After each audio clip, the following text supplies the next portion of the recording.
Students, time for class 4th Hindi Vyakaran.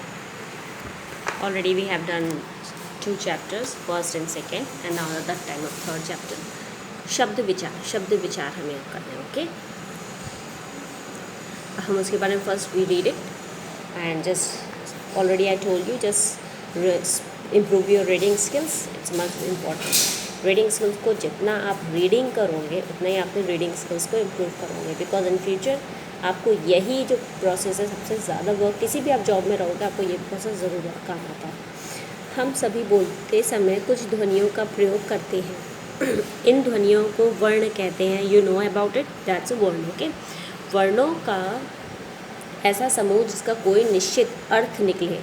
एक वर्णों का ऐसा समूह जिसका कोई निश्चित अर्थ निकले शब्द कहलाता है. क्या कहलाता है? शब्द कहलाता है. अतः हम कह सकते हैं कि वर्णों के मेल से शब्द बनते हैं तथा प्रत्येक शब्द का अपना एक निश्चित अर्थ होता है और हर शब्द का अपना एक निश्चित अर्थ है. जैसे बैठ जाओ, मतलब अर्थ क्या निकल रहा है? बैठना निकल रहा है.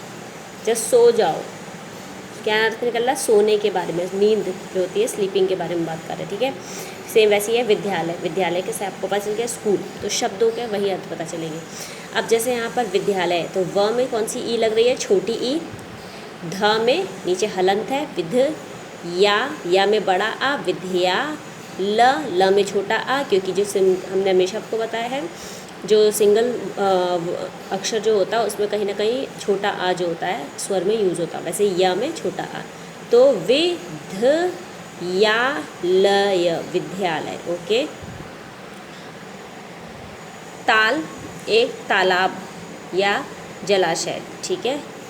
लता, ये तालाब के बारे में बता रहा है. लता, एक आरोही पौधा या बेला. ठीक है. आरोही पौधा मतलब जो ऊपर की ओर चलता है उसको बोलते हैं आरोही. आरोह बोलते हैं उसको. तो ये आरोही मतलब जो ऊपर की ओर चल रहा हो. ठीक है. ऊपर दिए गए उदाहरणों से आपको यह पता चलता है. ऊपर दिए गए उदाहरणों से आपको यह पता चलता है. ऊपर दिए गए उदाहरणों से पता चलता है, अगेन रिपीट हो गया है, कि प्रत्येक वर्ण का शब्द में एक निश्चित स्थान होता है. अब हम यहाँ पे आते हैं. ऊपर दिए गए उदाहरणों से क्या पता चलता है? क्या पता चलता है यहाँ पर आ रहा है. ठीक है, पहला क्वेश्चन है.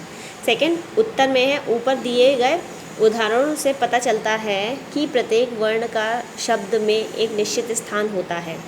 वर्णों का क्रम बदलने से शब्द का अर्थ भी बदल जाता है. ठीक है. एक अथवा एक से अधिक वर्णों के समूह को हम क्या कहते हैं? डेफिनेटली शब्द कहते हैं. अब हम आते हैं शब्द भेद. शब्दों के भेद के आधार निम्नलिखित हैं. उत्पत्ति के आधार पर, प्रयोग के आधार पर, रचना के आधार पर, अर्थ के आधार पर. ये चार जो है क्या है? इसके आधार है. ठीक है.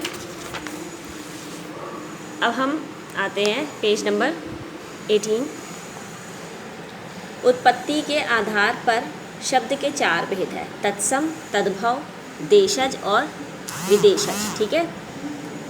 तत्सम शब्द वे शब्द जो संस्कृत के लिए गए हैं, जो संस्कृत से लिए गए हैं अथवा अपने संस्कृत रूप में ही प्रयोग किए जाते हैं, तत्सम कहलाते. जैसे मयूर, कर्ण, मयूर, मोर, कर्ण, हस्त, जग, ग्राम आदि.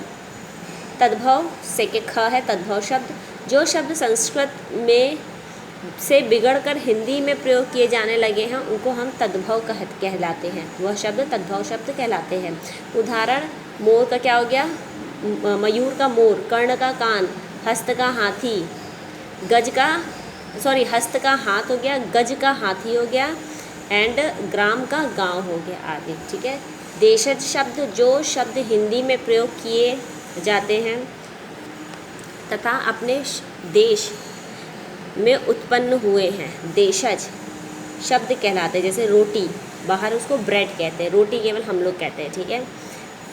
डिबिया मतलब बॉक्स जो होते हैं ना, उसको छोटे छोटे बॉक्स जो होते हैं उनको डिबिया कहते हैं, वहाँ पे बॉक्स कहते हैं. लोटा जिसमें हम पानी पीते हैं. खिड़की, ये सब जो वर्ड हो गए. पगड़ी, पेट, ये सब जो हो गए हमारे देशज हो गए. विदेशज वे शब्द जो विदेशी भाषा के हैं, विदेशी भाषाओं के हैं तथा हिंदी में प्रयोग किए जाते हैं. वे विदेश कहलाते हैं। अंग्रेज़ी में सिनेमा, सिनेमा का हिंदी रूप पता है क्या है? नहीं मालूम होगा अधिकतर। हाँ, स्कूल हम लोग हिंदी में विद्यालय भी कहते हैं। मील, अब जो फैक्ट्रियाँ होती हैं ना, मील। डॉक्टर, डॉक्टर को हिंदी में क्या कहते हैं पता नहीं। डॉक्टर तो अगर हम वैद्य कहेंगे तो वैद्य तो आयुर्वेदिक दवाएं देते हैं या वो होम्योपैथिक देते हैं। हाँ, जड़ी बूटियाँ देते हैं, डॉक्टर थोड़ी ना देते हैं। मशीन, मशीन को हिंदी में क्या कहते हैं? तो पुलिस, मोटर, ये कुछ जैसे हो गए। हम वैसे फारसी हो गए आराम, बगीचा, नमक। अब ये आपको पता होना चाहिए अंग्रेज़ी कौन से वर्ड है, फारसी कौन से वर्ड है। नमक, अगर हम इनके हिसाब से ये पूछ लें कि आपको बताना है कि इसमें से कौन सा वर्ड फारसी है, नमक, स्कूल, चाबी, तो आपको बताना होगा नमक।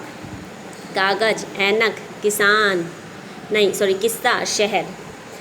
तुर्की, सौगात, लाश, कैंची, सुराग, चिक। पुर्तगाली, बाल्टी, चाबी, फीता, फालतू। आल्पिन, अरबी, अखबार। आज अरबी में जो होता है ना, हमेशा ख और ज के नीचे ये बनता है, तो अखबार हो जाता है, आज़ाद हो जाता है। तारीख, तारीख, नुकसान, दफ्तर। ठीक है, तो आज हम यहाँ पे इसको एंड करते हैं। और इत्र। ठीक है, so have a nice day, be safe.